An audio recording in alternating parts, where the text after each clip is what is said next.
अब बोर का atomic model कहता है कि इलेक्ट्रॉन न्यूक्लियस के अराउंड डेफिनेट पाथ में डेफिनेट ऑर्बिट में घुमा करते हैं। बाद में हाइजेनबर्ग ने कहा कि नहीं साहब, आप इलेक्ट्रॉन की पोजीशन और मोमेंटम दोनों को एक्यूरेटली कैलकुलेट नहीं कर सकते। अगर आप पोजीशन सही बताओगे तो मोमेंटम में गलती करोगे, मोमेंटम सही बताओगे तो पोजीशन में गलती करोगे।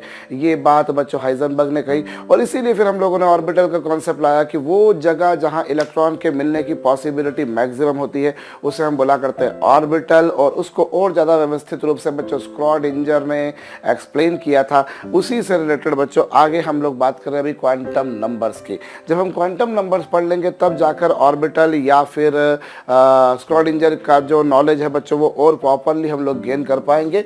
देखिए क्वांटम नंबर्स क्या है। क्वांटम नंबर्स बेसिकली बच्चों ऐसे चार नंबर्स हैं, ये ऐसे चार नंबर्स हैं जो हमें इलेक्ट्रॉन की प्रॉपर इंफॉर्मेशन देते हैं, या यूं कहे कि मैक्सिमम इंफॉर्मेशन देते हैं। प्रॉपर इंफॉर्मेशन कहना तो गलत होगा। They give us maximum information about an electron. एक इलेक्ट्रॉन की हमको मैक्सिमम से मैक्सिमम इंफॉर्मेशन इन चार क्वांटम नंबर्स की मदद से मिल पाती है, क्वांटम संख्याओं की मदद से मिल पाती है। इसमें सबसे पहला जो क्वांटम नंबर हम लोग देख रहे हैं बच्चों वो है principal quantum number. Principal quantum number बच्चों जो है इससे हम लोग स्मॉल एन से रिप्रेजेंट करते हैं। मैं एक बार रिपीट किया दे रहा हूं बच्चों, ऐसे चार नंबर जिनसे आपको इलेक्ट्रॉन की मैक्सिमम इंफॉर्मेशन मिल पाती है उन्हें आप क्वांटम संख्याएं, क्वांटम नंबर्स कहते हैं। और इसमें जो पहला आप लोग देख रहे हैं बच्चों that is principal quantum number which is denoted by symbol small n. और ये जो स्मॉल एन है बच्चों ये कुछ नहीं बताता, ये सिंपली बताता है कि इलेक्ट्रॉन कौन से ऑर्बिट में। देखिए हर कोई क्वांटम नंबर आपको कुछ ना कुछ इंफॉर्मेशन देगा। हम बोल रहे हैं ना ऐसे चार नंबर जिनसे हमें इलेक्ट्रॉन की मैक्सिमम इंफॉर्मेशन मिल पाती है, मतलब ultimately each and every quantum number is giving you certain information. हर कोई क्वांटम संख्या बच्चों आपको कोई ना कोई जानकारी दे रही है। और इसमें सबसे पहले जो है बच्चों एन, वो आपको बता रहा है इलेक्ट्रॉन कौन से ऑर्बिट में, in which orbit electron is revolving. For example बच्चों यदि एन इक्वल्स टू 1 आ गया तो इसका मतलब होगा इलेक्ट्रॉन जो है it is revolving in K shell. यदि n की वैल्यू 1 है बच्चों इसका मतलब ये होगा कि इलेक्ट्रॉन कौन से शेल में है, के शेल में है। अगर n इक्वल्स टू 2 है बच्चों तो आपको मालूम पड़ जाएगा इलेक्ट्रॉन l शेल में है। उसके बाद में बच्चों अगर n इक्वल्स टू 3 है तो इसका मतलब इलेक्ट्रॉन जो है वो m शेल में है। अगर n इक्वल्स टू 4 है बच्चों तो इसका मतलब ये होगा कि इलेक्ट्रॉन n शेल में है। So this quantum number gives you the shell, कौन से शेल में इलेक्ट्रॉन घूम रहा है, whether electron is revolving in K shell, L shell, M shell, N shell. Electron कौन से शेल, कौन से ऑर्बिट में घूम रहा है बच्चों, ये क्वांटम नंबर आपको उसी के बारे में जानकारी देती है। जैसे आप जानते हैं दिस इज द न्यूक्लियस, ये उसके बाद में फर्स्ट ऑर्बिट, ये सेकेंड ऑर्बिट, ये थर्ड ऑर्बिट, ये फोर्थ ऑर्बिट। अब ये फर्स्ट ऑर्बिट जो होता है बच्चों इसी को आप के शेल बोलते हैं। जो सेकेंड ऑर्बिट होता है बच्चों उसको आप एल शेल बोलते हैं। जो थर्ड ऑर्बिट होता है बच्चों उसको आप एम शेल बोलते हैं। जो फोर्थ ऑर्बिट होता है बच्चों उसको आप एन शेल बोलते हैं। सो ये जो है बच्चों अगर आपको प्रिंसिपल क्वांटम नंबर मालूम पड़ जाती है, अगर आपको मुख्य क्वांटम संख्या मालूम पड़ जाती है बच्चों तो आपको मालूम पड़ जाएगा इलेक्ट्रॉन कौन से ऑर्बिट में है, कौन से शेल में। और अगर बच्चों आपको उसकी शेल के बारे में जानकारी मिल गई, उसकी कक्ष के बारे में जानकारी मिल गई तो आप एक और बात समझ सकते हैं बच्चों। उस बेसिस पर हम जानते हैं, हम लोगों ने बोर एटॉमिक मॉडल में पढ़ा है बच्चों कि nth ऑर्बिट में इलेक्ट्रॉन की जो एनर्जी होती है that is -13.6 Z square upon n square electron volt per atom. Per atom होती है बच्चों, ये आप लोगों ने बोर्स एटॉमिक मॉडल में देखा है। इसी प्रकार से आपने nth ऑर्बिट की रेडियस का फार्मूला भी देखा है 0.529 एन स्क्वायर ओवर जेड आउट। बकायदा इसी चैप्टर में वी हैव ऑलरेडी डील्ड बच्चों।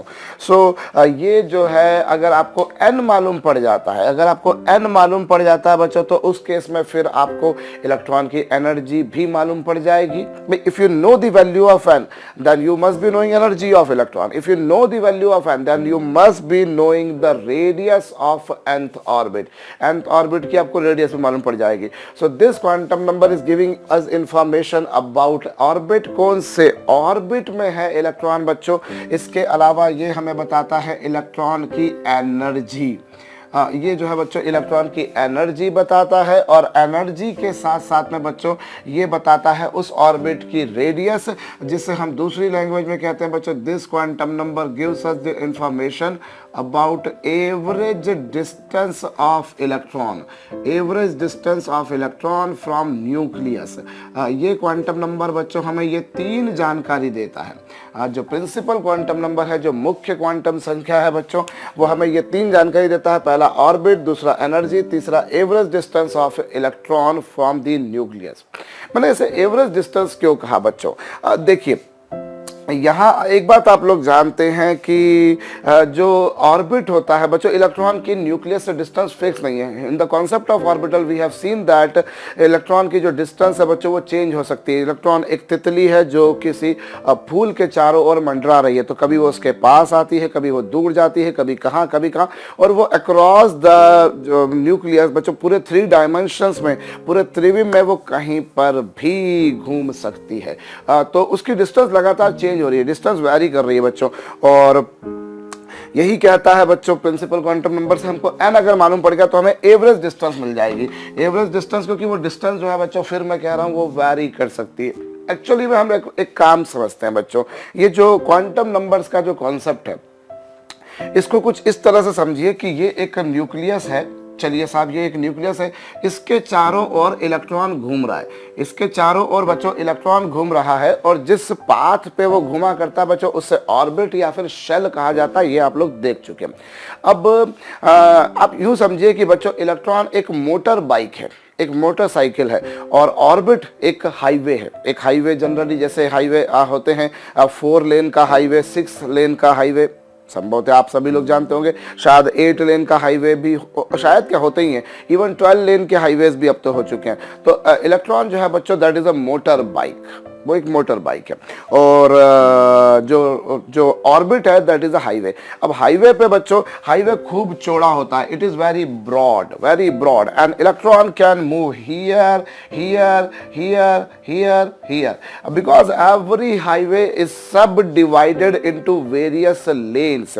हर कोई हाईवे बच्चों बहुत सारी लेन्स में डिवाइडेड होता है, बहुत सारी लेन्स में डिवाइडेड होता है बच्चों।